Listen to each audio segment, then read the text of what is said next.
What you did is unacceptable. You're Yeah. transferred to a new department. Right, so you'll be taking my badge and gun, right? No, we're moving you to homicide. All right.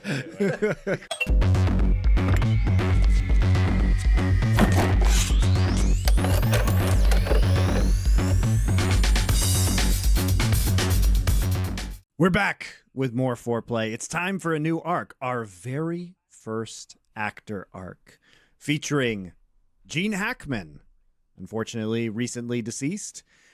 Before you guys get further, though, remember to like this video right now. I always forget to tell you to do that. And subscribe to our channel. And also drop a comment for the glory of the algorithm. That does, in fact, help us, guys. If you want to support our show, and you can't support our sponsors or any other way, that's just a good free way to do it. So why not? Thank you very much. All right, so Gene Hackman.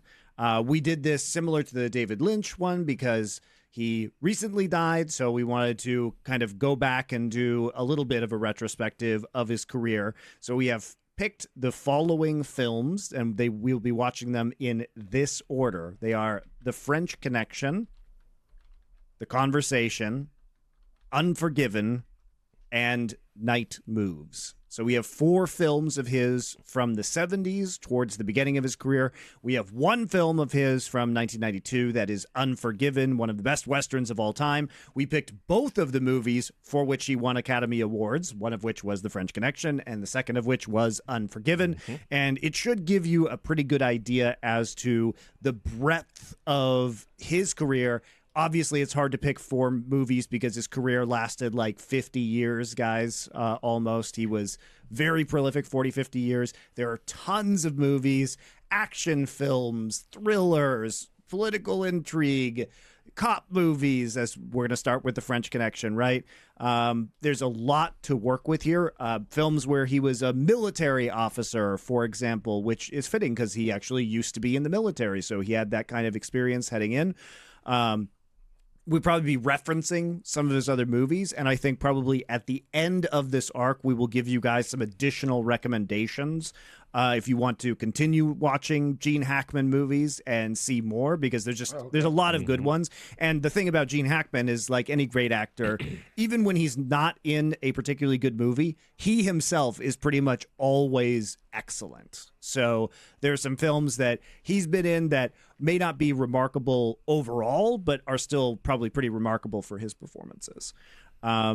Sure, and you also have to remember with Gene Hackman as well, he's like a very weird archetype in the sense that he was a bona fide star.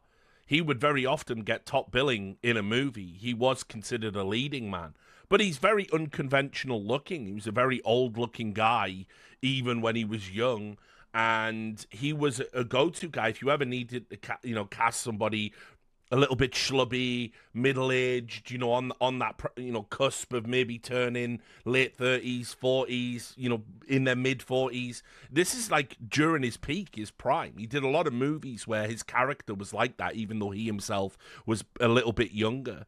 And so a very unconventional star. And also, people probably forget about this, and we'll talk about this in this episode.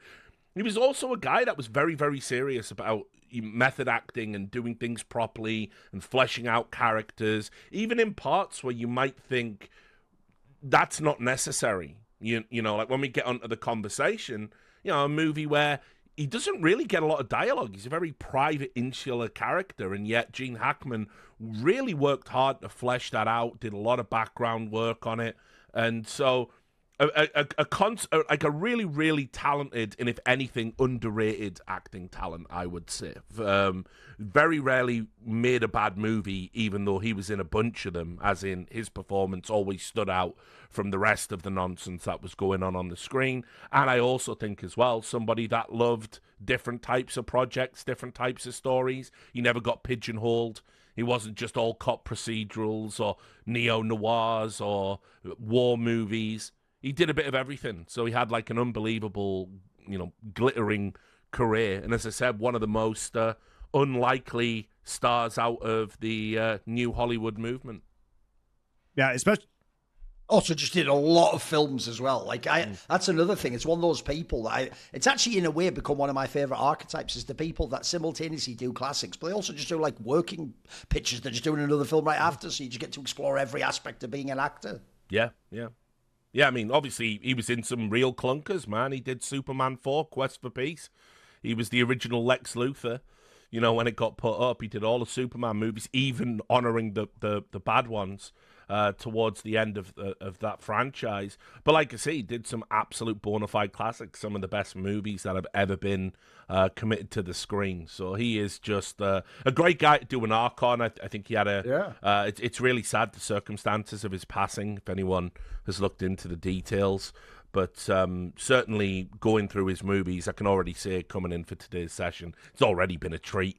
It's easy to forget how good he actually was. Yeah, it's also interesting because I guess it's kind of surprising that we do have Gene Hackman coming up first, because he is an actor who very much has like a rough around the edges, blue collar feel to him, where he's not one of the very handsome, glamorous leading men of Hollywood. He himself was pretty private in terms of his personal life. He wasn't out there all the time, in the spotlight of Hollywood when he wasn't on a movie. I mean, he died living a very private life in Santa Fe, New Mexico, where he had retired after acting.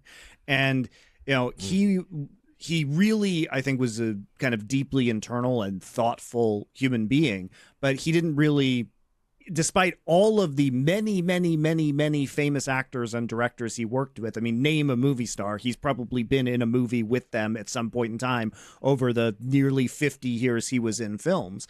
And yet he never had the same vibe of Hollywood. He seemed kind of distant and immune from it in a certain way. He felt more real than a lot of other Hollywood actors, which I find interesting and unique about him. Which we'll get to in this. Turns out, not entirely true.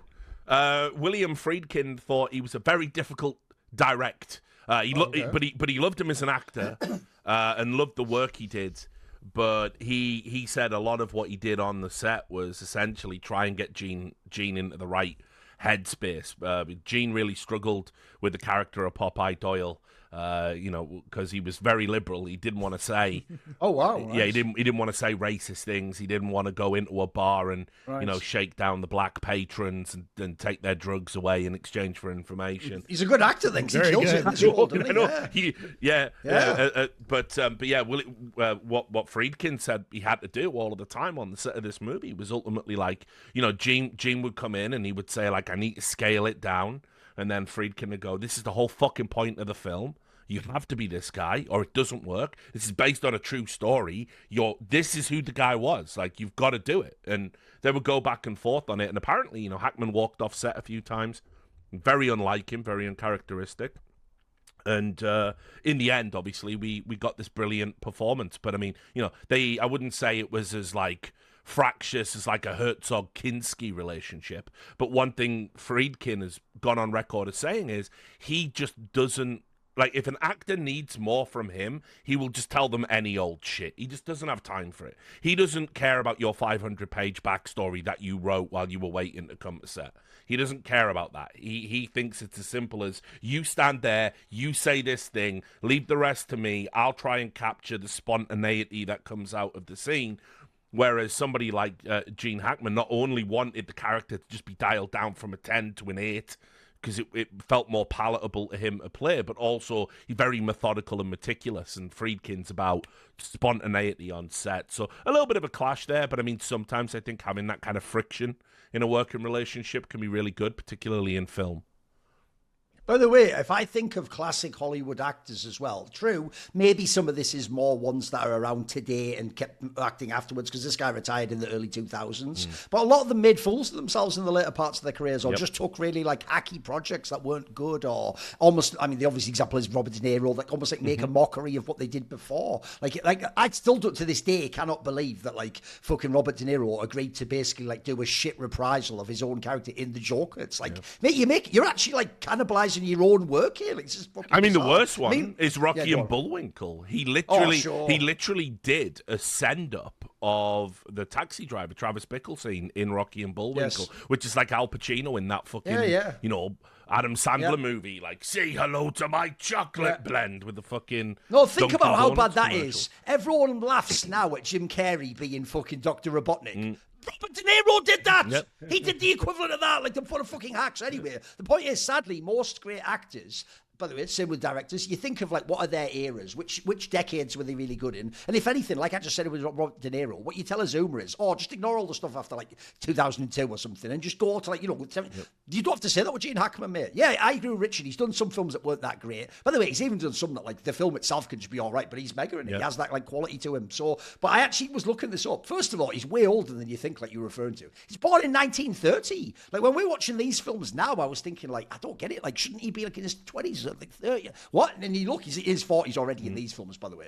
But if you go and look, this guy, what an incredible, like, 40s onwards of his life he had. Mate, he's in mega movies, like, every decade for, like, 4 decades or something insane. Like, it actually has, like, a really wide body of work as well. And like I say, unlike the others, it's not like he's got the 10 years that's amazing, then the next 20 years, which is, like, you know, you're living off your name value. No, like, you can go find classics in each of these decades going through. This guy had a mega body of work, I think. And also, he did that thing that I really appreciate. You were talking about with Robert Pattinson. This guy also did it where you can tell he went out of his way to work with all the directors he respected. He did the Francis Ford Coppola movie, the Sidney Lumet movie. Did them all, mate. He keep going through. He did fucking David Mamet. You can tell this guy had a really like broad love of cinema itself and wanted to work and do projects with all these people, whether they were the best projects they did or not. I think he always turned in a good job. Funnily enough, actually, I know what you mean, Richard. I even got the vibe. Again, it's not a person I've looked into, but I even got the vibe that actually some of his character in the conversation is how he must be as an actor. He seems like an incredibly diligent individual who's really sort of like driven for the craft, etc. So yeah, that's the vibe I always got from him. It's why I'm actually kind of surprised by the thing you say about the French connection, but I guess it makes sense. He just fucking inhabited the character, didn't he? Yeah, I mean, listen, he just was that guy, and you know, quite notoriously like meticulous for a lot of his approach work. He needed to know details about characters so that experience could be informed in the scene. You know, and by the way, it's kind of interesting because his 2 best turns came with directors that do not fuck with that at all. Friedkin and quite famously Clint Eastwood. Clint Eastwood doesn't even say action. Oh, yeah, they say he just lets you do whatever you want, right? Yeah. It doesn't even give you the direction, the motivation, all that jazz, right? And like, there's loads of anecdotes where, you know, people have turned to Clint Eastwood and gone, do you need another take? And Clint Eastwood will say, do you want to be here all day? And they'll go, no. And he'll go, right, fine, we've got it then. That's a wrap, you know? Clint Eastwood is like the actor's director, you know? He's the guy that, like, understands, of course you're going to get it right. We don't need to be like a fucking Kubrickian, break you down 100 takes of this one tiny little scene that makes... You know, there's a story like that, Monty. You'll appreciate this. There's a story that goes, supposedly... one of the roles in Eyes Wide Shut was supposed to be played by like fucking Harvey Keitel. It was Harvey Keitel, yeah. And he started filming Monty, but the story goes Kubrick did one of those where you just make you do a take of like hello and walk in a door like 100 times, and he just walked off the set like fuck off, you crazy mate. Like that's supposedly, and that's why he's not in the film. Like there's a different actor playing. It was role, also one of the first ever internet rumors that was spread about that because quite famously Harvey Keitel, Eyes Wide Shut's 99, right? So Harvey Keitel walked off the set, and if you listen to interviews with him, he said, I've just got too much self-respect to deal with that bullshit, and that was the reason why. But there was a satirical Insider Hollywood website that said he got too excited during one of the sex scenes and ejaculated in Nicole Kidman's hair. And Tom Cruise demanded he was off the set. Now, it was it was one of those shit fake Onion websites. But that would be a good reason to demand someone protect him. They're trying to make Tom Cruise sound like he's out of control. That's a pretty good reason to kick him off a set, I reckon, you know. Turns out, If true. But obviously it was a complete fabrication. And that I remember that got sent around like in like forward emails like, you'll never guess what Harvey Keitel did. All the boomers just spreading that nonsense. So yeah, but like it's true, man. Like, you know, actors have, you know, very different approaches. And William Friedkin, the director of The French Connection, one of the things I loved about him towards the end of his life is, you know, he became a great public speaker, and he was very open and transparent about the process. And there's some fantastic interviews. I think he even did like a seminar with Christopher Nolan. It's really good. It's a great listen. There was one he did with Toby Hooper as well, towards the end of Toby Hooper's life. Unfortunately, Toby Hooper was starting to suffer from dementia, and he keeps losing his way in the story. So it's like listening to Joe Biden talking about corn pop. Oh, I've got a bagger for you, Richard. Because if you want, I'm not actually that super deep on William Friedkin. I know his films, but I have actually seen a clip that you need to look up because you would love this. Okay, go on. You know the guy who did Drive and those Pusher films? Yeah. Nicholas Danish guy, Nicholas, Refn. yeah. There's an interview he does with William Friedkin where, like, he's interviewing William Friedkin. Oh yeah, and Friedkin gets all agitated, doesn't he, and calls him because this guy stupidly tells William Friedkin, who's done all these, like, that he's a genius and his movies are masterpieces. Like, what? Yeah. And bro, he's for real. Like, and the William Friedkin just basically sits this motherfucker down. Yeah, I've seen it. It's brilliant. Almost like you aren't like Kubrick or something. It's just it's mad. It's very rare these sort of people would like. He's going, if that's a masterpiece, what would you call something like, Gone with the Wind or whatever example? Exactly, I know. Yeah, it's brilliant. Yeah. I mean, look, just while we're talking about Friedkin, I'll just say this. Obviously, I've got a lot of love for directors all across the world. And just to dial it into my favorite director in American cinema, increasingly as I've got older, I've moved away from Scorsese, I've moved away from Coppola. You end up, kind of like having these critical reappraisals at various stages in your life. And I conceivably think, like, as of recording this, if you were to put a gun to my head and say, who's your favorite American director of all time, I would say Friedkin right now in this moment. I know you're a big fan of The Exorcist, but that's interesting. Well, no, but here's the thing. I think people forget some of the films he's made. Exactly. He doesn't have, like, for example, if you tell someone he did To Live and Die in LA, for example, that's like a fucking. I mean, I think Sorcerer is a mega banger. So. Yes. Sure, by the way, if we ever do obviously, like an anxiety arc, we can throw Uncut Gems and Sorcerer together in there. I mean, listen, but like, if you look at the body of work that he had, he's like actually deceptively done great films that people don't really know. Sorcerer being chief among them. We'll do Sorcerer one at of the some most point in time, guys, 'cause, like, it's misedited movies. Yeah, exactly. I mean, essentially. Also, another Roy Schneider film. Connection there. Absolutely. But Cruising. Everyone's forgot about Cruising. Nobody wants to see Al Pacino go undercover into the gay S&M bars to find a serial killer, but that movie fucking bangs. I actually think that movie's really ahead of its time. We were just talking, about potential arcs that may be coming up. Blue Chips. That's the one he did with Nick Nolte. Fucking fantastic. He did The Hunted with Tommy Lee Jones and Benicio del Toro, where he has to hunt. It's all the CQC stuff, and he has to hunt him down. And I think one of the best movies of the 2010s, Killer Joe, which is fucking fantastic. With Matthew McConaughey as a hitman. He did great work all throughout his career, multiple decades. Made for me in The Exorcist and The French Connection and Sorcerer. He had a run of 3 movies that are all conceivably in like top 50 contention. The Exorcist might be one of the greatest movies ever made, not just the greatest horror. And so I love. It's not just that I love his films. I love his approach. He said he barely graduated high school. He didn't go to film school. Right. He wasn't like all these other directors. He was a blue-collar guy who quit. He got some technical jobs on a TV show. He actually worked on Alfred Hitchcock Presents in the later seasons when Hitchcock was getting old. And he just learnt his trade, like, as you would do, like an apprenticeship. And he just had no time for any of the Hollywood bullshit. He just wanted to make the movies he wanted to make in the approach he wanted to make it. And he was uncompromising, unflinching, and had a great eye for action, great eye for dialogue. And if you listen to him, how did you learn to be a good filmmaker? I watched films. He's very well, he's very literary in that sense. He talks about Godard and Kurosawa and Hitchcock and all of this stuff, and very reverential of all the movies that have come before. He's a real autodidact like that, and it really just shows you that anybody can be a fucking great artist if they've got the drive and the talent and an almost like preternatural understanding of the craft. Friedkin is that. Didn't have a set around him, didn't have a group around him, wasn't in that Lucas Spielberg wave that was coming out. you know, didn't have any of that support network and made these fucking movies. So I love this guy. I love Hurricane Billy, they call him. And if you go watch any of his talks, you'll understand why. This guy gives zero fucks. He's one of the most confrontational interviews you'll ever do.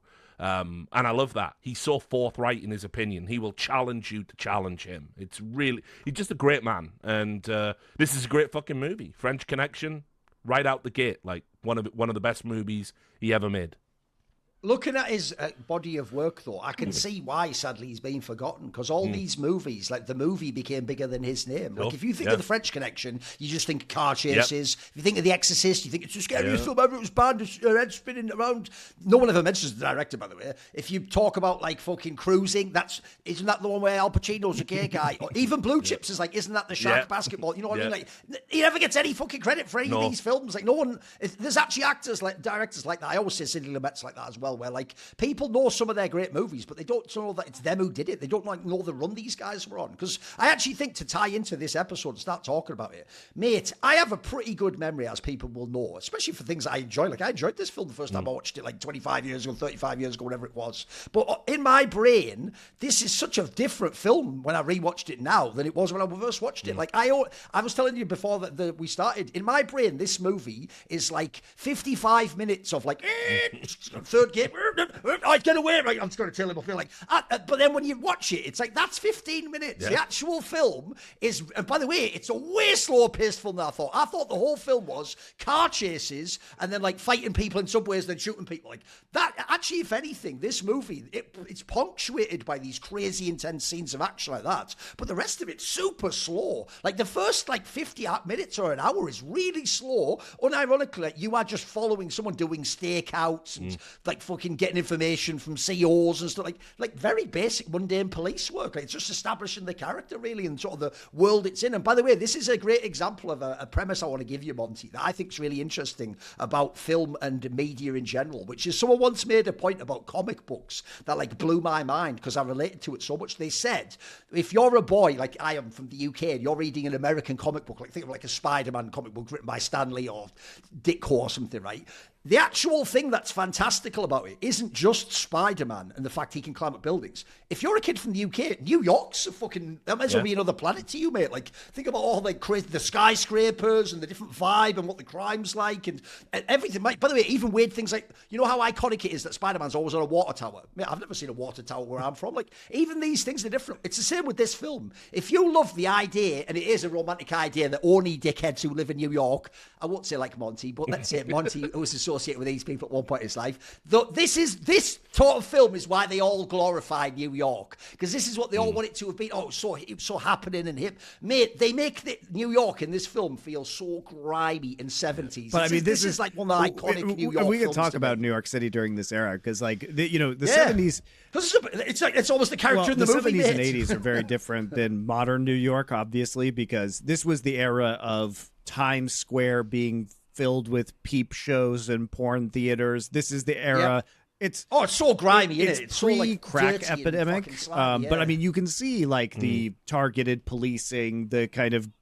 Bro, in the scene where he goes in the bar, every single person has drugs in their pocket. Like, move ass when I call you. Get in. You.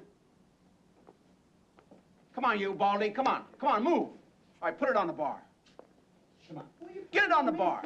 Not like one, but they all have a so, I mean, New York was like a beast at that time. And shout out to him. That is one of the most hilarious dick moves a cop does. Gets everyone's drugs, goes, who wants a milkshake? And just ruins it all. Like, I thought he was going to make someone drink it. So just ruins them all. There you have ruined all your drugs for no reason. I do think like the best 70s New York movie, if you want to see like the breadth of the griminess of New York, is probably The Warriors, because that's the one where they go on the subway. I love that movie. You know, you get to see all of it, but there was graffiti all over the subway. I mean, it was a mess in terms of crime. Like, it was a pretty lawless place. It had a rightful reputation for being extremely dangerous.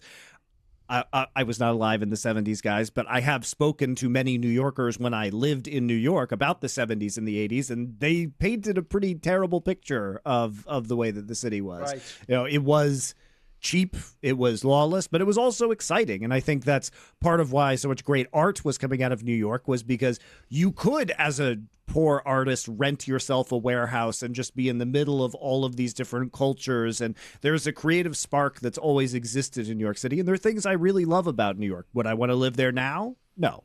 But I do fondly remember my time living there. And I love visiting New York still because I know where everything is. And so it's really fun for me to go back to all the old haunts. You know, I'm not spending my time in Midtown Manhattan, right? Okay. I'm in the gutter in Brooklyn most of the time when I'm there. It's great. But yeah, it's, you know, that's part of the charm. The grossness of New York is part of the charm. And also what you see in this film is still true of New York, which is like, more than any other city I've ever been in, you just never know what the fuck is going to happen in that city. Everything is so chaotic and so random. And when you get on that subway, you have no idea who you're going to run into, what the weird shit they're going to be doing. You know, your day, as mine did at times, might just be stopped by two people just fist fighting each other on the subway where the whole train has to stop and then you're just late for work and everybody just understands that that's how New York goes, right? It's an amazing mashup of many different kinds of people from different backgrounds, from all walks of life. It is a truly, I think, democratizing experience to be there, because it doesn't matter whether you're super rich or you're homeless, you're still on the subway. You know what I mean? There's no other efficient mode of transportation. So everybody is in the same place. The great institutions of the world, you know, some of the best museums on planet Earth, right, are the Met is in New York. And anybody can go into the Met for free, right? And you know, it's a really extraordinary experience. And so I think it's true, like New York City is really what you make of it. And there is, you know, this underlying ambition, but everything is available to you in New York if you want to get it. That's what drives people to like grind so hard and hustle so hard. I mean, it's a very high energy, high tension, stress inducing city. It's the most stressful city I've ever lived in, for sure. And you know, some people thrive in that environment, but it is chaos a lot of the time, right?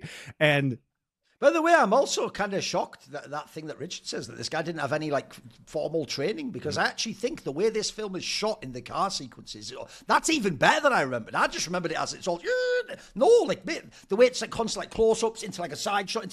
It's actually really creative the way they show the driving. Because one thing I was thinking about when I was watching this is, when you're watching this film in 1971, you're not that far removed from the days when they just phoned it in when they were in cars. It was just back protected and, you know, all the like shit. Like, this is way more modern. This looks fucking phenomenal, the scenes in it. And doing things like having those close-ups on his face make it so intense. By the way, paired with the incredible score to this film, it's so fucking intense. Even the opening credits is so intense. Punch you right in the face, exactly that music. Yeah.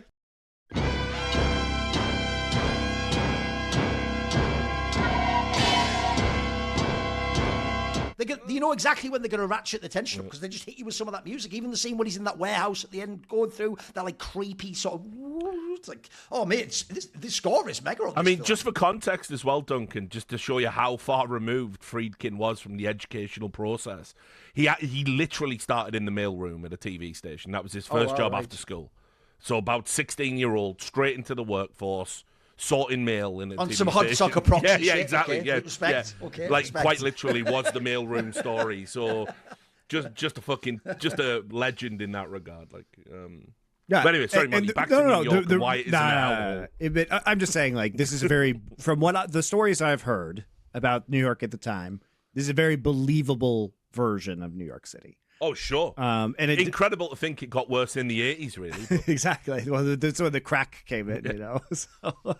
Yeah. And, So, anyway, but back to the film. The reason why we picked this one is, first off, this is chronologically the first film, but we're not doing these films in chronological order, obviously, because we're doing two from the 70s, one from the 90s, and then going back to the 70s.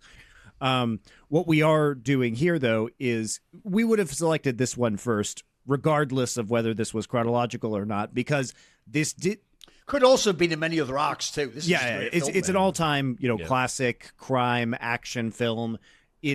But also, most importantly, it won Best Picture, it won Best Director, it won Best Actor for Gene Hackman. Right, this was easily the most critically lauded film that we are going to be discussing among many critically lauded films. It's not like people thought The Conversation or French or Unforgiven were bad movies, right? It's just that this one basically cleaned up at the Academy Awards, and this is where Friedkin won for Best Director and Hackman won and the movie won, right? So we figured this would be a good place to start this, just because whether you vibe with this film or not, it is essential viewing in cinema history, period. Oh, absolutely. Yes.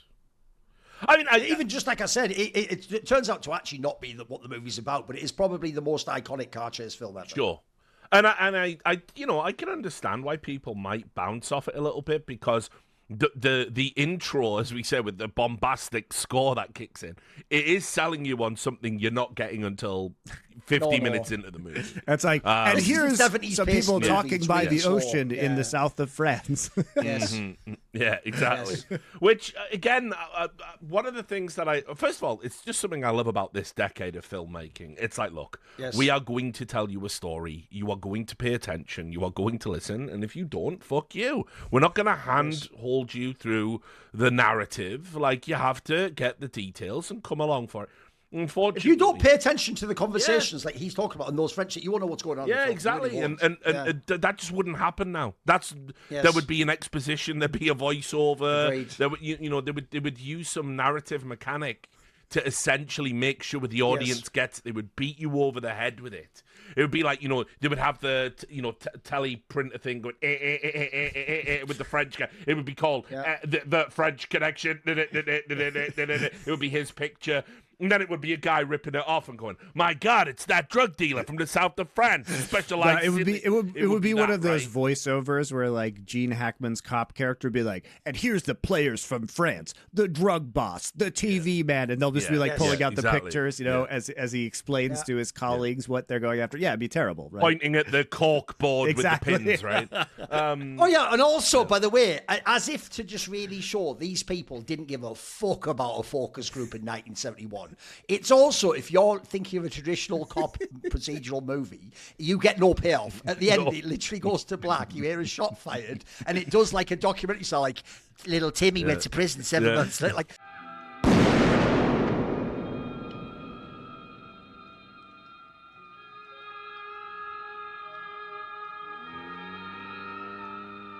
you don't even get to see him catch the fucking guy. And he doesn't catch the guy. Yeah. But it's still a brilliant film. It's still a brilliant film. And if you enjoy the film, you realise it wasn't about just racing through the plot to see if he caught him at the end. Like, it's soaking it in. I agree. I actually think this is another example of a film where the pacing's really slow, but I was fucking loving it. Well, I just got into it. I think the payoff is that the pacing of it, this is the problem with a lot of modern movies where the scope of it expands so quickly. It becomes so epic. It can only go to unbelievable places. If you didn't have the slow roll to start this movie, the end would not be an interesting payoff because it requires all of the details of the kind of day-to-day police work to uncover all of the clues to reach the point where it all satisfyingly comes together and you get to see this resolution that then bangs with some action sequences. So it doesn't just blow its load 10 minutes into the movie. Basically, if this were a modern movie, it would literally just open with a car chase, right? Yeah. But instead, as we've mentioned, like a lot of this movie is a stakeout where Gene Hackman and his partner are sitting in cop cars, unmarked cop cars, just watching people, and you have to watch too, so that you have the same information that they have, so you're making the same connections. And it's these conversations between these people who are trying to smuggle heroin from France to America, and it's like, oh, we heard and then he's like literally on the streets just like shaking people down, but going like, where's the next drug shipment? And then you get one tiny little clue. Well, I heard one's coming in the next few days. That's the word on the street. And it all has to keep coming, but without the day-to-day police work, you don't get the payoff at the end. It becomes much less satisfying. Yeah, and I think as well though, like just there's this aspect you wouldn't get now, because I don't think you could even frame Popeye Doyle, Gene Hackman's character. You can't even really frame him as an anti-hero. he is just a piece of shit, but he's a piece of shit that just happens to be really like dedicated to police work. But he's not even good at it. Is the thing? Like we'll get not to that. anymore. Not anymore.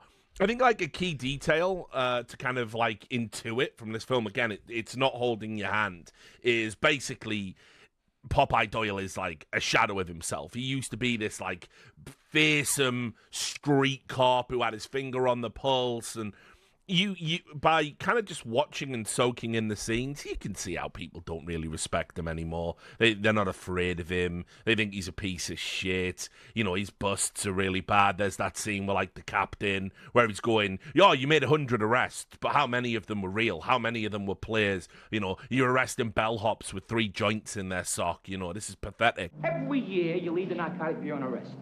What was it, over 100 again last year? Terrific. But who? What did you bring in? A high school kid in short pants that had a twitch?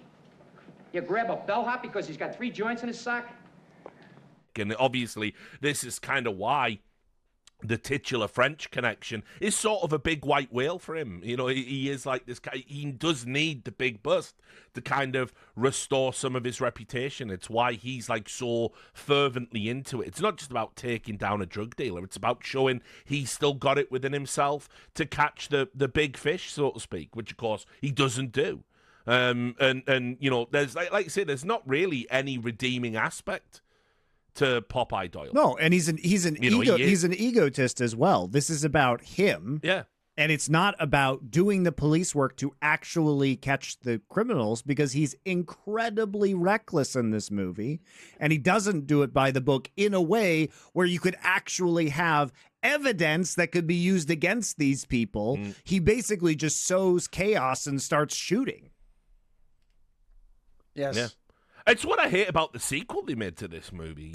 The sequel is fucking trash by comparison. I mean, it's like really bad, and you know they basically wrote a completely fictitious story. Remember, Popeye Doyle's a real police officer that was involved. It's one of those based on a true story. So obviously they've moved some details around, but ultimately this was meant to be a portrayal of a real bust attempt and a real, police character that was really doing these things. French Connection 2 completely fictitious, and in the same way that like Rocky 2 just was the same story, but he wins the belt at the end, completely, undermining the entire point of the first movie. The French Connection 2 just is that. For the French Connection, he does get the guy in this one. He shoots him at the end, and it's another heroin bust. It's all the same, just with a completely different ending where Popeye Doyle gets to be a hero. Which again, I don't need this guy to be a hero. He is a piece of shit. He's everything you would hate about a New York cop. If you lived in New York, this is the guy who fucking shakes you down just because you're smoking a joint on a corner or brown bag in a beer, and he's gonna try and get you to snitch on someone else and roll you up. And if you're not, he's gonna be fucking with you. And he's playing head games, the whole picking your feet thing. He's just going to brutalize you. By the way, I feel like people won't understand that, so we have to kind of explain it, because there's a lot of go for it. There's just a lot of interesting dialogue in this film. And so when he's yelling at people, like saying, "I've seen you picking your feet in Poughkeepsie," people are like, what the fuck is this guy talking about? And the reason he's doing that is because he's just trying to confuse them, right? This is a very aggressive police technique where it's just throwing you off, right? He's just saying some nonsense. You're like, is that a crime? And so what you're thinking about, he's trying to confuse you so you might confess to something else, basically, or give up some other information. But it's intentionally supposed to be nonsense, guys. It's not something like he's literally just throwing non sequiturs at people because they're already disoriented by him stopping them and frisking them and like shouting at them, and then he's accusing you of some what the fuck is he even saying, right? The first time he does it, there's a moment where Roy Scheider turns around and laughs. And I've always wondered if that was is that an ad lib? Is that just a natural reaction? Was that scripted? Because Gene Hackman just straight out goes, I know a man in Poughkeepsie. He put you in Poughkeepsie. Have you been picking your feet down in Poughkeepsie, boy? Yeah. And he's doing this. And it's like Roy Scheider just turns around and laughs. And I don't know if that's the character thing because he's seen Popeye do this a million times. Yeah, sure. And it keeps you off kilter, or if it's just he's laughing because Gene Hackman delivers that straight, and it is ridiculous, and it sounds menacing. You've been in Poughkeepsie, haven't you? I want to hear it. Come on. Yes, You've been there, right? Yeah. You sat on the edge of the bed, didn't you? You took off your shoes, put your finger between your toes, and picked your feet, didn't you? Now say it. Yes. And actually, there's some nice callbacks in the movie. He continually says to other potential suspects, "Have you been picking your feet?" And they like look at him a bit. But then when the captain says it to him, "Are you still picking your feet?" What he means is, "Are you still brutalizing, black suspects? Is that what you're out there doing? Because if you are, like, I don't want to give you a wiretap. I don't want to give you all this procedural assistance for a bus that's going to fail because you shook down a witness or whatever." So, Popeye, you still picking your feet in Poughkeepsie? there are like some quite clever callbacks to it. It's not just something to say for like, oh, it's like shock value or right. But I think it's important to mention that, especially for non-Americans, because like if you, that's not some American saying that you guys are missing out on. That's just complete bullshit. No. It is. It's confusing to gibberish. everybody, it's absolute guys. Not just confusing to to people who are not American. No, nobody's ever said that. Yeah. Poughkeepsie is a small city in upstate New York. It's where I went to college, so I'm very familiar with Poughkeepsie, but most Americans would not know. You ever picked your feet in Poughkeepsie? I'm sure I did. At one point in time when I was in college. But you ever sit down on the bed and pick your feet? Is that what you probably did? My dorm room. But anyway, like this is to say, most Americans probably don't even know what Poughkeepsie is. It's not a famous place. It's kind of a dump. Mm. Yeah. I'll just say as well, like I think like right out the gate, it really kind of sets the table for what you're gonna get with Popeye Doyle. Like he's just got his own fucked up methodology, and it's really good because it juxtaposes that aggression, that hostility with his meticulousness, because it's not accurate to say the movie starts with a stakeout. What it actually does is it gives you an internal monologue stream of consciousness of everything they learn from the stakeouts they are doing. And you can hear him reciting back information, facts, connections. This person went here and he met with this person. And no. It's not that trope of two guys sat in a car going, "You get me a sandwich, Jablowski? I've been here for 8 fucking hours. You take over. I'll get some sleep in the back. Can we at least open a window, you fuck?" No, man. It's not that. What you get instead is all of the information that they're getting in real time so they can go ahead and make the bust. And it's like, it's a very Friedkin approach, because I'm pretty sure he would just not want to film that scene of two people in a car. I'm pretty sure it's also, like, to be fair, the stakeouts and the trailing sequences where he goes into the fancy bar and the nightclub in the 70s, and we get to see the singers and the high roller criminals at the table with their mistresses or whatever it is, right, is much more entertaining. Sure. I'll bring Duncan in for this. What do you think of Roy Scheider's performance in this film? I thought he was a bit flat, actually. He was just a bit kind of like vacant for me. I was kind of shocked, by the way. Two things is like when I was watching this film, I forgot he was even in it, mate. I remember all the stuff with obviously Gene Hackman and some of the other characters. I even remembered what that weird French guy was, expertly cast as a weird French drug dealer guy. But I actually forgot Roy Schneider was in this one, mate. It's kind of a weird casting. I mean, what you have to understand is so Roy Scheider was like considered like just a good working character actor at this time. It was very hard to kind of like, get him in there as a leading man, even though he did a number of like, he had some unbelievable movies. Like, I mean, it's crazy the films he did. Obviously, Jaws, like one of the biggest fucking movies of all time. But I still don't think he was ever kind of like, certainly prior to Jaws, never considered a leading man. He was just a good jobbing actor.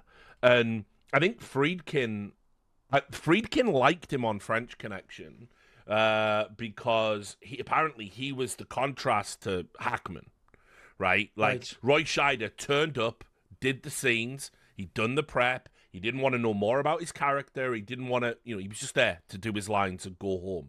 And Friedkin thought, fucking hell, this is my dream actor. And then when he cast him in Sorcerer as the lead, Roy Scheider was a total prick apparently and had all these like insane mood swings and demands. So Friedkin learned the hard way on that one. But I mean, yeah, I'm kind of with you on this one. I think there was no way Roy Scheider could have ever outshone Hackman. No, in he's this living in the movie. shadow in the whole film. Yeah, true. So I think probably just playing it flat and playing it as a straight man is definitely the way to go. And I also think they do have a nice, like, physical shorthand. It's not even bad, but it's the one of the few parts of the movie that I don't think sort of stands out to me. You know? Yeah, but I think it's easy to forget that, the Roy Scheider that you go on to know from other movies in the future. He's not that guy at this point. Oh, you could never believe this was the guy from Jaws. Yeah, no, exactly. So but yeah, he's nicely in the background for me. And as I said, there's some nice little scenes when they're canvassing bars and stuff. They have this little shorthand where they're drinking in sync and they're kind of dressed the same, and it really shows that they've got a solid police partnership.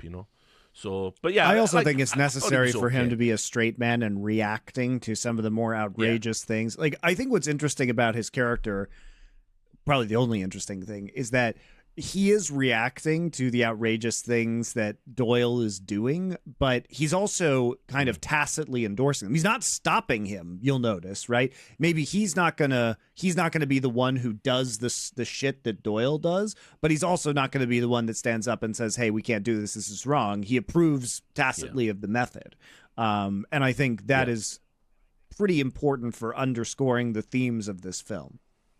If this is the way you're coming in on this, why don't you stay home and save us all a lot of grief? Because that's my opinion. Shove it up your ass. Yeah, I agree with that. And I think as well, it's kind of an interest. You need someone to be just present for Popeye Doyle's bullshit. You know what I mean? Like, there has to be a witness, somebody to, and like, possibly somebody, to stop him. I don't know what the limit would be with him, as we see in this movie, but maybe there is some limit that he needs to be reined in on. Well, I mean, if you want a reference to that, the obvious angle, because actually I think another thing about this film is, I think a lot of people, when they talk about this film, just treat it as a straight up, like, almost like he is a hero and anti-hero, Richard Gene Hackman. He's just a guy trying to catch him, like, mate, towards the end, I mean, first of all, he's doing that thing, which they do use the dirty Hollywood trick of, where it's like the cop, it's like Touch of Evil, the cop just knows you're guilty, so he's allowed to flout every, like, actual law, because at the end, if he finds the drugs, then he were guilty, so it's all justified. By the way, these movies also make you realise why those fucking laws exist about, like, admissible evidence and stuff. Like, they'd be abusing it like this all day long otherwise, just to catch you, wouldn't they? And then the other thing is, think about that really, I forgot this part even existed in the film, bro. I remembered all the parts of car chase, the drug scenes, the guy getting shot at the end, the shootout scene. But one thing I did not remember is, bro, he just kills another cop.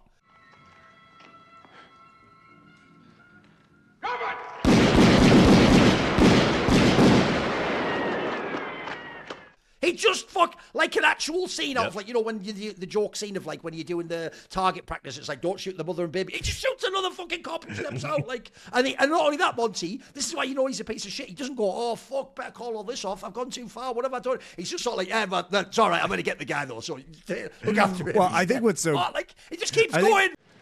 You shot Mulberry. The son of a bitch is here. I saw him. I'm going to get him. I think that's just even phase him, bro. He just keeps going. Mulderig is the guy's name, and he's not just a cop; he's a federal agent. First off, he's like an FBI agent. So, and he's one of the guys trying to hold this guy back. Right. He's one of the guys like restraining of course, him. but I mean, I think it just goes to show, like, Doyle doesn't care, because Mulderig has spent the entire movie basically saying, "Remember how you killed a cop? Remember how much of a fuck up you are." I know the deal hasn't gone down. I know it. I can feel it. I'm dead certain. Last time you're dead certain, we have a dead cop. Hey, hold on. Johnny Griff, break it up.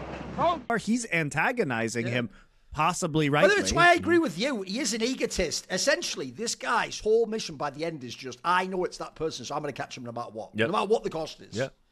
Yeah, absolutely. And look, I mean, one of the things that you'll see, it probably throughout this arc, actually, there is an aspect where, whether we've done this on purpose or not, all four films have a component of Gene Hackman's character as someone that is obsessed with something that ultimately they cannot achieve. Whether it's in Unforgiven, he wants the lawful big whiskey. That can't happen, right? Especially if you're doing things to Clint Eastwood's homies, you're in big trouble. In Night Moves, which again I don't want to say too much because I know you guys. I don't think you've seen. I haven't seen. But he's an incompetent essentially. It's like, you know, he's having a midlife crisis and he's so blind to all the shit that's going around him. Yet he's obsessed with trying to solve this case that he's just incapable of solving. He can't see the forest for the trees the whole movie. Obviously in the conversation, you know, he's obsessed with trying to fix what went wrong previously where those people died. He's trying to atone for that. And here in the French Connection, he's obsessed at getting one more big bust to prove Popeye Doyle has still got it. And so I don't know what that says about us, that we've subconsciously picked 4 movies linked by the theme of failed obsession. 20 years in esports, by the way. But, you know, it is interesting. And it does add a nice texture to this movie, I think. Like, as you see Popeye Doyle get more and more desperate, you know, which is obviously, you know, the chase scene is not only literal, but, you know, metaphorical of the kind of desperation that he's going to, you know, the increasing risks he's willing to take to get the bust. It's actually like, you know, the movie ramps up quite nicely to a very unsatisfying denouement, which is like, you know, it's brilliant. We got to talk about the car chase scene. One of the best ever filmed, right? Even the variety of the things they do in it, it's not. This is another thing in my brain, because I thought it was a really long one. I also thought, it's quite repetitive. No, not really. Like they do, like it's a mixture of like, you know, you tailing him, he gets out ahead of you. You have that crash where he goes on sideways. Like I say, I actually think the way it's shot's very creative, even, and makes it have an intensity, and you have the feeling you're there in a way that you wouldn't if you were just really like if you think of something like Drive, it's more stylish the way they're doing the chase and stuff there. So I actually thought I can see why it's such an iconic scene though. Like it is mega. It is a really good car chase. I mean, what's interesting is Friedkin's first movies were like documentaries. That's kind of where he did like he worked on some other stuff, but I think one of his first big movies was a documentary. I think it was, I can't remember what the fuck it was called. But anyway, he did documentary work, and he did some like short documentary films as well. It's how he cut his teeth. And it never occurred to him to use a documentary style in his feature movies. He didn't realize you could do that. And then, obviously, he watched, like, a bunch of movies. The one he always cites, and you always have to take his citations with a pinch of salt with Friedkin as well. You never know if he is telling the truth, but this one does make sense. There's a movie called Z, which is like a political... Yeah, you've seen it, right? And it's shot, like, documentary style. It's about the assassination of a politician. He watched that and said, well, I can make the French Connection like this. I can make this police procedural this. And so he essentially took the idea of a documentary style. And that's why a lot of it is, you know, you are following Gene Hackman on a stakeout. You are doing this. You are a literal fly on the wall while Popeye Doyle does his stuff. But I think no more is it apparent that stylistic choice in the fucking car chase scene where the camera is... I don't know if a car chase had ever been shot from this angle before. The camera is so low to the ground, you are literally on the bumper. There's an apprehension as it's screeching down the street and cars are cutting across. And the funny thing is, Friedkin always thought he was a failure for this chase scene because the car actually crashed for real twice while he was filming it. And he could only afford the one stunt car, essentially. And he had to get, like, his production guy to, like, rebuild the car between takes. By the way, there's another thing that's also, look, it's happenstance, but this is the greatest era of American muscle type cars ever. Like, these cars are also iconic to have in that race. Like, think about that fucking Lincoln. These are perfect cars to have in a car chase, mate. They fucking look, even the one, by the way, that in itself is the only part that, like, for a second, if I think about it, takes me out of the suspension disbelief. He commandeers this car, he does the chasing, but then drives it like he's fucking Michael Schumacher or something, you know, like, which is like, all right, mate, whatever. Again, I'll forgive that. It's not even your car, but all right, you're just fucking... I need this car. But whatever, it's about... Listen, the car is straight fire, though. Yeah. It makes the scenes look so cool also. And you can tell, by the way, so many people must be fucking... This must be like one of the most inspirational scenes ever in Hollywood. I also think it's just a really interesting scene conceptually because he's chasing the train on the elevated track. So there's like really good tension between him trying to like look up through the elevated track to see where the train's going. He sees it's not stopping at the stations because it's been commandeered.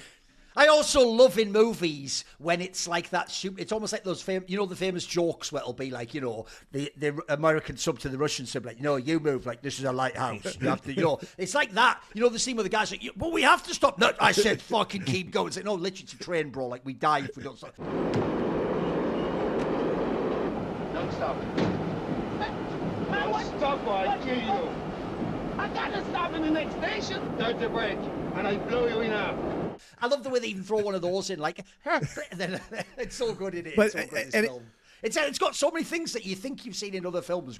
I actually think it's a mad influential. Oh, for sure. I think like people might look at this now and say, oh, that's not such an interesting chase. But I think for 1971 to have so many, I mean, think of how many things they're juggling in terms of logistics in this scene. You have to create an edit where one guy is hijacking a subway train. You're explaining why it's not stopping. Meanwhile, another guy is hijacking a car and then trying to drive after the subway. And it's a game of cat and mouse where he's wondering, okay, is this train ever going to stop? They're in Brooklyn. I don't know which train this is going, but presumably it's going to go over a bridge at some point in time to Manhattan. That also works really well, Monty, because I've been to Brooklyn, and that is obviously the way the train is. I live 2 blocks away from one of those. With the big bridges, so that also aesthetically works really well, that he's racing underneath and the train's going over. It looks dope, Yeah.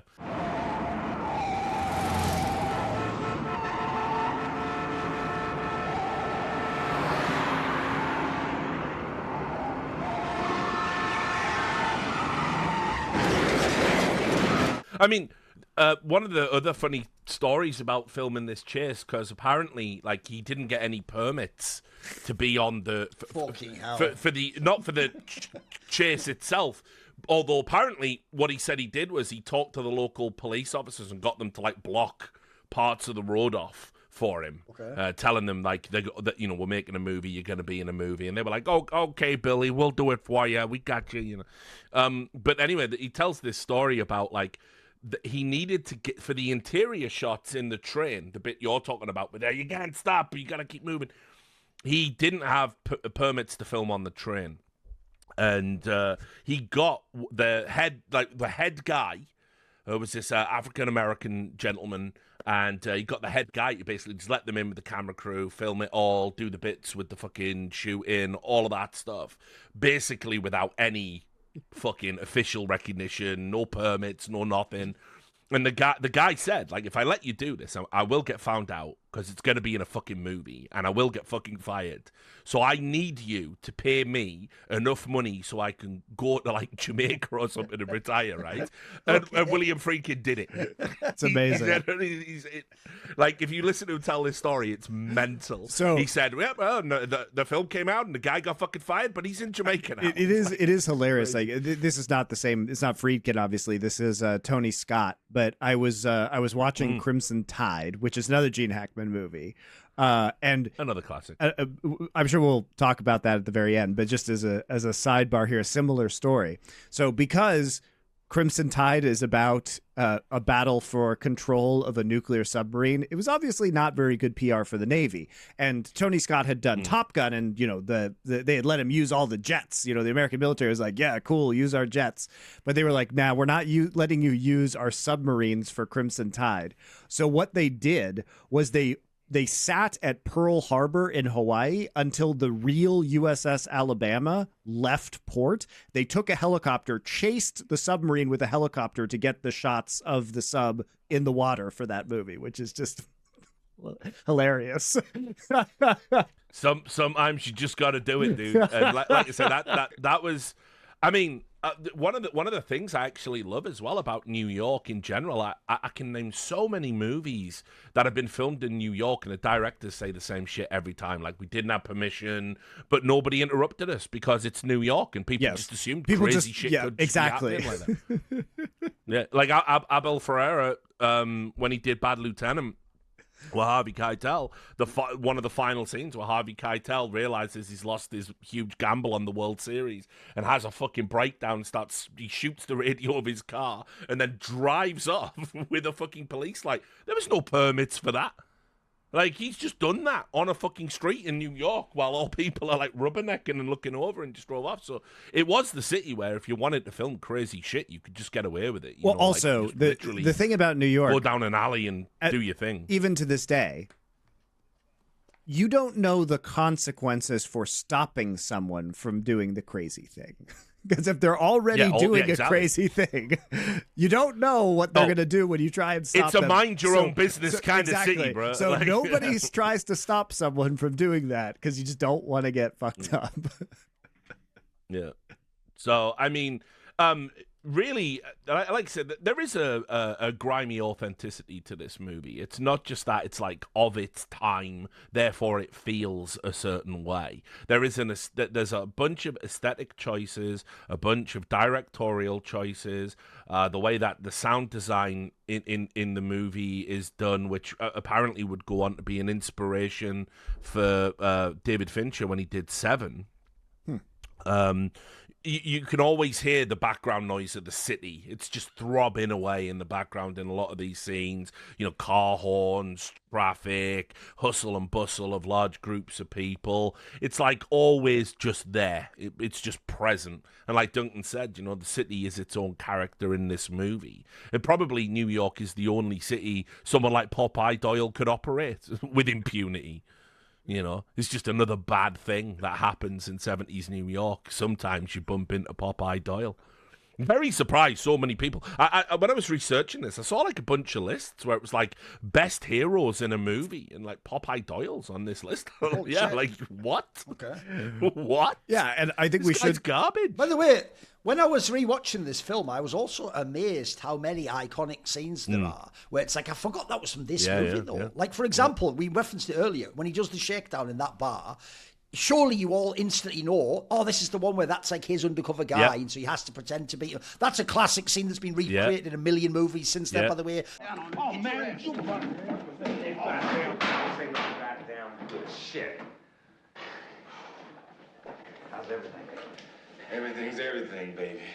The one where he's actually initially chasing the French guy on and off the subway when they're getting on. That's been done a million times. But I think this might be the first one where they did it, and they do it really well in this one, where it's a way of showing that the guy, initially you don't know, is he just happenstance he's getting off, but then you see him looking in that mirror and he knows he's being trailed, which is, by the way, as Richard says, the guy's not a very good detective, actually, by the way. He's fucking up completely on that scene. He's diabolical. When the end, Monty, like an absolutely ridiculous thing, like a child, when he already's fucked and the train's leaving, he runs and points at the guy like, "I'll get you, man!" Like, what are you even doing, bro? You were telling him a minute ago. Bitch.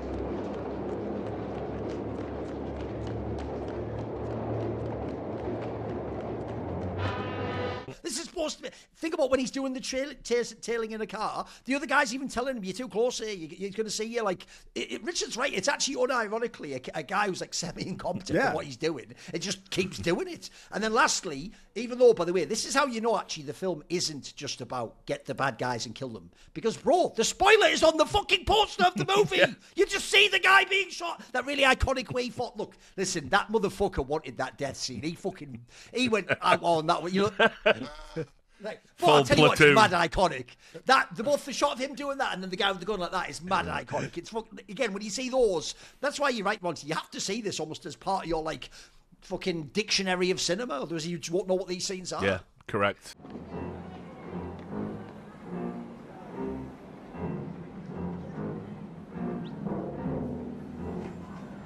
Hold on! And I mean, also as well, it has like I said, the influences that it has. It's not just that there was all these like tropes that, well, they weren't tropes when they were in this film. They went on to become tropes, but it sort of the type of movie that it gave people like permission to make. Obviously, as I said, like Popeye Doyle is like instrumental. You don't have, say, a Tony Soprano, you know, a really unlikable character. Across the board, like with all these negative elements that you were meant to kind of gravitate to. They're meant to be, you know, they are the protagonist, but the protagonist just doesn't have to be a good guy. Just doesn't have to be a good guy at all. Not only that, I mean, 2 years later, you get Serpico, right? Serpico, about the corruption in the, you know, again, a true story about corruption in NYPD, about a whistleblower. You can't make that. You can't have Serpico by Sidney Lumet, obviously did that. You can't have that by, without this. It's like a mega important film. It's like a landmark in cinema for a lot of reasons. Yeah, and also, I think we should talk about, you can't have this guy be a hero because it undercuts all of the themes of this movie that are blatant in the way that at the end, it literally just said that a lot of the people who were involved in this, who weren't shot or killed as part of his garbage police work, were later just let off with a slap on the wrist or never caught, right? Yeah. And the reason behind that is, I mean, some of the shit this guy does, like I say, surely wouldn't be. No, of course not. That's the whole point, is that he doesn't have any evidence. Literally, he just... Think about the thing that sets off the car chase. That guy, the French accomplice, tries to kill him, and he just goes crazy and tears through the entire city of New York, doing God knows how much damage. Because remember, if he's not chasing this guy...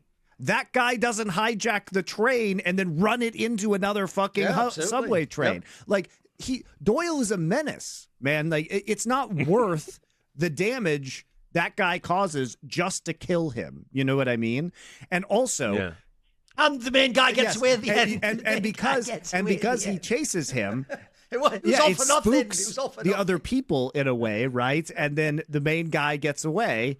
So they can have the French Connection too, obviously, but also, it's crazy sequel bit. I can't lie. It's the most nuts sequel bit I've ever seen. The way it just cuts to black. Like, fucking hell, what happens now? What happens now? But he doesn't. The same things that Doyle was criticized for by the DA at the start of the movie, when it comes to getting all these low-level criminals and never being able to put together the police work to catch the real criminals who are at the top, the kingpins. By the way, think about this, Monty. It's a classic trope in cinema that, like, you're the low-level cop trying to catch someone, and then you come in and the FBI guys are like, what are you fucking doing? We've got a giant sting on for the guy at the top of the org, and you're going to fuck it all up trying to... This idiot's the one who drew in your whole operation. Yep. He's trying to get some fucking guy who just shot someone he knew and doesn't know what doing, so you don't get, like, the main kingpin, and he's off in France, etc. Like, you fucked the whole thing. It's personal because he's chasing the guy who shot at him. And I hadn't even thought that, Monty. You're right as well. The actual justification for why he does the car chase is so it's crazy. Especially because then he's like, Godzilla just tearing through New York. Get the fuck out of the way. Smash. It's actually completely irresponsible, isn't it? I know. Like... It's like, I can't... audiences must have been different in the 70s, because this is like a movie where, it made a fuck ton of money, this movie, but obviously on almost every level. If you're going in thinking, right, the police are going to get the baddies, stop the drug deal. I mean, they kind of do, but the guy gets away, of course. And there's going to be a really satisfying ending. Like, there's none of that here. And yet this movie cleaned up. It made a fortune. Yeah, but I mean, the 70s. Think about it. So Weinstock, the guy who they're trying to catch, the other kingpin in America, who's the drug buyer, it just says at the end, his case is dismissed for lack of evidence. Hey, Doyle, why is there a lack of evidence? You were staking him out. You had him with all of his connections in the nightclub. He was literally at the scene of the drug transaction, but you fucked it up. And so now the evidence is inadmissible, right? And this just goes to show that, what this is a character study of Doyle's character for being effectively a guy who believes that the ends always justify the means. He talks about his hunches. Oh, I got this hunch this time. Well, your hunch killed that other cop. Well, no, how dare you? How dare you say my hunch killed that other cop? He doesn't say that, but that's the implication of his actions. He's angry that gets brought up. How could my gut be wrong? He's just an impulsive piece of shit who doesn't even know how to do his own job properly. Like, he is a terrible police officer. Great escape. Goodbye to air pollution, commuting, high prices, rising taxes, and cold, depressing winter. Mackle Brothers will show you the way to Florida and fresh, clean air, warm and sunny year-round weather, and all. Yeah, I mean, I don't know anything about, like, I didn't really, I looked into it because the guy Popeye Doyle is based on the real name is Eddie Egan, right? I think that was the name of the real cop. And I have no idea how accurate a portrayal this is, but it's not very flattering, that's for sure. Yeah. I mean, like, I wouldn't want that in the film. Like, 'cause it just looks like you're an actual maniac. Like, you're an actual fucking lunatic that was, like, just running around the city like, right, like Judge Dredd. Like, it is funny as fuck if you think about it, though, to make this film and at the end sort of be like, based on a true story. What are you talking about? If any of this is real, arrest all these cops. They should not be allowed to operate. This is ridiculous. Like, none of this better be based on a real story. So I mean, I'm like, I've got his biography up here, and it says here, soon after the film was released, talking about obviously this film, Egan asked if he could retire. On his retirement day in 1971, he was fired for failing to make court appearances in conjunction with his cases, and for failing to turn in contraband weapons and narcotics, which cost him his pension benefits. Like, so he was just an absolute fucking derelict. Then that's fine. Like, it's an absolute fucking mess. I also low-key do hate that, by the way, when the people who are like the real person it's based on then come out later, like that fucking dickhead, the Wolf of Wall Street guy, or whatever. Where and it's like, you are aware, by the way, we only think you're cool because a really cool actor plays in a fictional movie. Like, in real life, you're just a prick, mate. I don't know why you're like making like you were the guy from the movie. You're not really. Yeah. Also, I mean, this is an indictment of the entire police system, because at the end, all it says is, Popeye was transferred out of the narcotics division. No more drugs busts for you, Popeye. Yeah. But you're still a cop, by the way. Crazy, don't worry. dude. We'll find some other place you can fuck up. By the way, this guy literally just shot an FBI agent by being too trigger happy in an absurd shootout, like hunt. And now he's it's fine. You're just reassigned, buddy. It's okay. Yeah, apparently Egan had a supervisory role on the movie, so he must have been all right with all of this. Like, he must have been like, he probably thought that it looked good compared to what he really did. It made me look good. Says here he was responsible for more than 8,000 arrests and seized 112 pounds of heroin. But I think what's funny too.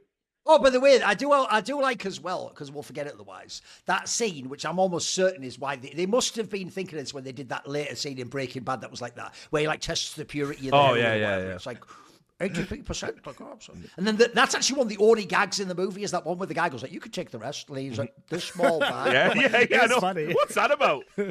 Yeah, what's that about? I mean, it's like... Howard, take what's left there with you, and good night. Not that one. The little one.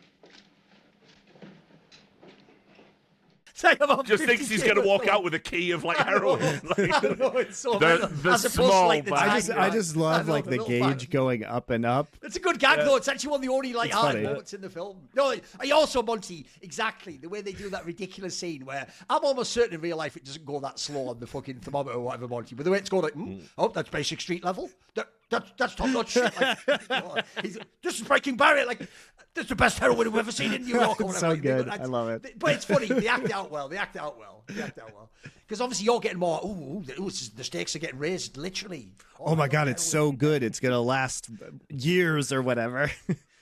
All right, I've got one incredibly petty, very, very much. Okay, right, good. Spoil the film. Good. But it's a we're complaint. winding down. Petty grievances. Let's go. But I will just say, one thing that is just unnecessary in this film is you didn't ever have to have them actually talking French and have subtitles. You could have just had them speak English with a French accent and be like, remember, you already watch films where people are from other countries and you just in your brain know the time. You don't actually need to have weird subtitles and that, but you could just have them like, hey, what are you talking about? Like, this is unacceptable. Instead, it's for some bizarre reason that's just subtitled. I don't know why that part's included, Throwing that out there. I mean, Friedkin was a stickler for authenticity. Okay. That's what absolutely cost him in Sorcerer, because the way he edited Sorcerer was no one speaks English. It's an English-speaking movie, but no one speaks English for the first, 15 minutes of the film. And it was so ridiculous. Keep in mind, it was already up against it because it was released in the same time as Star Wars, right? So you've already got problems getting people into the fucking theater. But they had to release basically, special posters saying, no one speaks English for the first 15 minutes of this movie, but we can assure you it is not a foreign-speaking film. You will, the subtitles will stop. Don't worry. And obviously, people are like, what the fuck even is this? Now, by the way, he doesn't have to edit the movie that way at all. Friedkin, you could have easily done those as flashbacks and started with the English and that. Well, It's Friedkin. Friedkin's gonna Friedkin. So yeah, he's just gonna have subtitles. They speak French, Duncan, so you will see the subtitles. That's that. I don't want to go full smooth here. Mummy, they're speaking German. I have almost done that. No, it's fine as well, because I agree with you. Like, it doesn't add anything to the movie. It doesn't need anything. It doesn't add anything, and equally it doesn't subtract. But yeah, it's no, it wasn't that big. That's what I said. It's just it is a bit jarring when suddenly they're just busting out fluent French out of nowhere. So.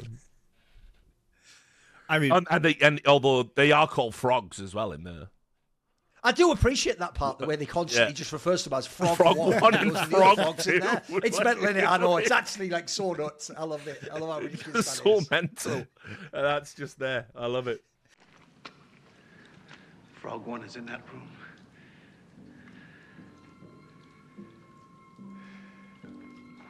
And by the way, the guy who is like his CEO or whatever has the most ludicrous, like, he's just like full on, like, massive afro. Like, yep. Hey, you! Haircut! Where you going? You talking to me, baby? Yeah, I'm talking to you. Come here. Get out. Come on. What's happening, babe? Hey, he just looks like someone out of Shaft, literally. Yeah. Like, it's so over the top, the outfit he's wearing. It's nuts. I mean, and like I say, I just love the idea in that bar. Every single person just has illegal drugs. Like, they've all just got like cocaine, weed, everything's all. Yeah, all the pills, all the pills. And they're doing that thing where, like, this is where it wouldn't work, guys. If there's one of you and you quickly kick the baggie on the floor, you can't all do that. No, but that's the thing as well. They've all got that special ledge under the bar, and he just goes along and like 1, 2, 3. I just love it. But I mean, look, I'll say overall, in terms of like how entertaining this movie was, it is. Put it this way, it's a vibe. Like I would be surprised, if people come into the comments and are saying like, I didn't like this film. By now, I think we've got our audience, and we've got people. They understand what we fuck with, what type of movies we're gonna pick. And this is very much in line with everything I would want out of a movie. You've got complicated characters. You've got just ridiculous action sequences that seem to just come out of nowhere. You've got, like, genuine shocks. Like you say, like, oh, you shot the FBI agent. What the fuck? It's so mental. That's completely out of nowhere. That is so mental. Your brain's so trained by all the tropes that he's going to successfully catch you think it's going to be, Jesus Christ. Yep. I nearly blew you. No, I did blow you away, mate. I fucking blew you away because I'm a jumpy fucking lunatic who just wants to make this one big bust to prove to the captain I'm still Popeye Doyle. It is crazy, and centerpiece, the car chase.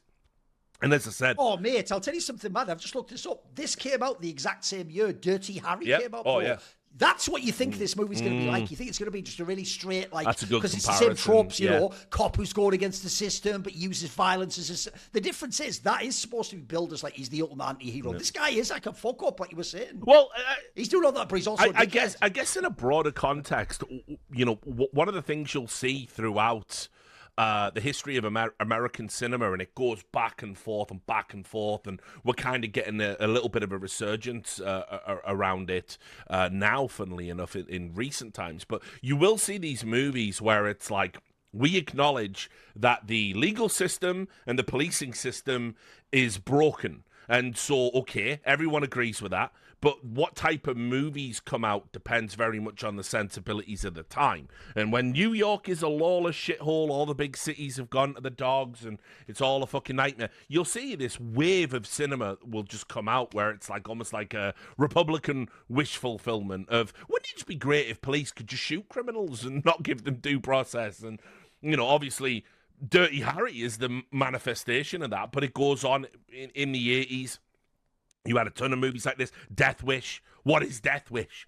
Oh, all the Charles Bronson movies, pretty much. Basically, like, the Death Wish movies became so insane towards the... I've watched all... I mean, apart from the fact that Charles Bronson is meant to be running around in his 70s as a believable action star, but, like... The whole... No, but it's like, by the time you're getting past the first one, Rich, it's like, right, how salacious are the way that that's what I mean. I know. It's like, fucking hell, how far are we going to go Everyone with this? in his family is raped and or killed. Yeah, it's nuts. It's like, actually nuts, isn't it? Like, what are we doing? And once you've watched them, there's no one left. In a fucked up way, once you've watched them, you know in the first part, well, that needs to happen so the film can get going, doesn't it? So come on, pick which one you getting this time. Yeah, exactly. Like, and it'll always be like, yeah, my cousins come to stay. Like, oh, no, not your young female cousin. No, Bronson. I also do love as well, and they do a little bit of it in this film too, where the one part I think is completely unrealistic about any crime movies like this is the idea the criminals ever fuck with the police. No, your whole aim would be to talk to them as little as possible, don't interact with them, get away, hide. But just like the Charles Bronson movies, there's a bit of that in this where it's like they're throwing it in your face. I'm getting away with it. You can't stop me. Look, because like in the Death Wish movies, half the shit's almost like, look, you can't do anything. What are you going to do, old man? Shoot me? Shit? I know. Why would that be your whole mission? It's just to fuck with me, basically. It is crazy. But that's what I mean. Well, it's effective. This is a more realistic building block in that cinematic archetype in the sense that, you know, the cop is a piece of shit. The system is broken. The bad guys get away. Even Popeye Doyle gets away with everything he did. He's still on the force, right? Yes. By the end of the movie, despite being a terrible cop who's just killed a bunch of people for nothing. Which, by the way, is something of an indictment. Yeah, what you did is unacceptable. You're transferred to a new department. Right, so you'll be taking my badge and gun, right? No, we're moving you to homicide. My bad. Oh, and also, I agree with Richard. If you get to the end of the film, and as I say, you watch it and you go, oh, wow, I didn't realise one of the parallel themes is I'm sort of experiencing like Popeye Doyle. I'll never get my actual comeuppance on the bad guy at the end. It's not satisfying. Oh, wait, there's a French connection too. Let me go and... Don't. That unfortunately will be your comeuppance. Yes. Just like The Matrix, just understand at the end, I wonder what Zion was it? No, never find out, will I? You don't need to know. There's certain Pandora's boxes should stay closed. Or every Star Wars property after Return of the Jedi. Yeah. Yes. Yeah. Oh, yeah, says the guy trying to make me watch Andor. Never happening. But anyway, Andor is literally, Richard, I'm telling you, Andor is literally the only good Star Wars except for the original trilogy. It's the only one. Not doing it. And by the way, while we're speaking about Death Wish, sounds like they've got them Death Wish screenwriters on that second season, homie. I don't need it. I'm good. Star Wars, it never happened. I actually renounced the original trilogy at this point. I'm fully done. I'm fully done. I'm fully done with Star Wars. Okay. But anyway, to start wrapping up the French Connection, I mean, what a way to kick off a banger. And because it's the Gene Hackman arc, and I feel like we maybe haven't talked about him enough, his performance in this is fucking fantastic. Like, believably unlikable, believably desperate. He himself is almost like an avatar for New York. There's this scene where Roy Scheider comes round his house because they've got to get to work. He can't get in the house because he's like got a bicycle like leant up against the door. He walks in. Gene Hackman is under the covers. His ankle is handcuffed to the bed. There's a naked woman running around in some part of his shithole apartment. He's super hungover. And Roy Scheider's like... Yeah, he's like hungover. He's going, come on, man, we got to get this together. He comes out, he's just sweating, his hair's all tousled forward, bald spot showing at the back. And he's like going, have you got the files? He gets them and he's going, I told you need to wrap those in plastic. He's like, yeah. Now get me my trousers. He doesn't even shower. He just gets dressed. That's brilliant. I love Hackman is like perfect. Really hard to imagine another contemporary actor from the 70s playing a role like this. And I can also empathize with how much of a struggle it must have been to say some of the dialogue with, you know, the racist dialogue with pointed venom, like you have to be believable as you're saying it. I can understand why someone would struggle with like that if it's not in your nature. And yet, you know, he crafts this wonderful, believable, horrible piece of shit, which pretty much was, I mean, so ahead of its time for the early 70s in terms of like what we would then go on to do.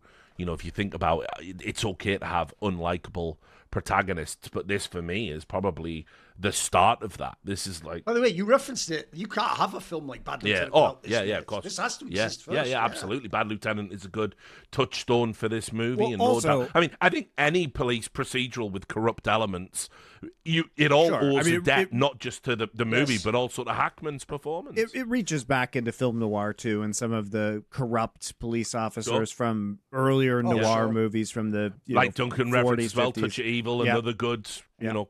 And we have done Touch of Evil, guys, if you want to go watch that as part of our film noir arc. But I think what's interesting about this is that this feels like, it doesn't feel, it's obviously not film noir, but it does have that kind of film noir mood at some points in time, especially the characterization, right? This isn't something where everything turns out well. The corruption is there, right? It's just more focused on the actual police and this drug, hit than it is. And, the more, I would say, low action film noir that we typically see. Yeah. Yeah. I mean, I couldn't agree more. I genuinely, it's easy to forget because, like, on a personal level, while this might be one of William Friedkin's best movies, on a personal level, this might not even be top 3 Friedkin film for me. I think The Exorcist is his best film, but I'd love To Live and Die in LA, and I love Sorcerer, and we'll definitely do that. Live and Die in LA at some point. It's a sleeper that people just haven't seen for some reason. And it's so manic and over the top, but again, influenced Michael Mann and Hate, which we did obviously couldn't have existed without it. Friedkin for me does a fantastic job here with this movie and takes ultimately something that could have been very dry, very dull, and just elevates the material, and Gene Hackman right at the center of that. It's one of the best crime movies probably ever, and hugely influential just across the board. So yeah, I mean, if people dislike this, they might not like the rest of the arc. This is one of the stronger movies in this arc, although they're all bangers. This is just a fucking great movie. I mean, I haven't seen Night Moves, but this is my least favorite of the 3 movies I have seen. Ooh, interesting. Okay. Go then. Why?